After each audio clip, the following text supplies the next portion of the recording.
Honestly, I was an athlete and I was in choir. So I sang a lot. I was on a nationally competing and ranked cheer team. I was always like the leader of everything. So I was like the leader of the cheer squad. And I always really liked that position. And I liked being a speaker. So I was in pageants. We had to learn how to public speak as well.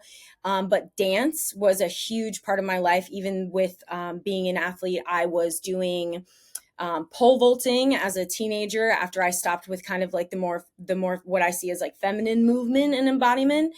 But I was very in tune with, I would say, my body. My mom was like the artist. My mom is somebody, she has murals all over her house. She doesn't even think of them as murals. She's just like, oh, that tree. But she could make anything out of anything. And I think the fact that she was a Leo, so my mom is very, she knows herself and she's very expressive.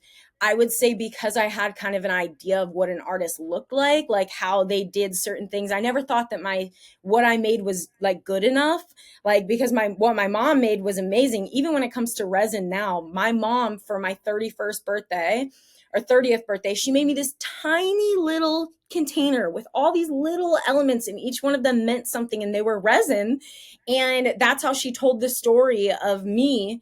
And she makes these like little keychain necklaces. She's been using resin for years. So I think I internalized an idea of what an artist looked like through me watching my mom, who had an entire art room in our basement, which was huge, and she was constantly using it. She maybe a few years back, she worked at a thrift store and she even had an online album of things that you can make for under $5. And she was so creative that she could just make anything out of anything. She even made my pageant dresses when I was young. All of my clothes that were important, they were made by my mom and they had little details on them. So I think I had a limiting concept of what it meant to be an artist, what it meant to be, I guess, creative based on my idea of like my creations weren't as good as my mom's.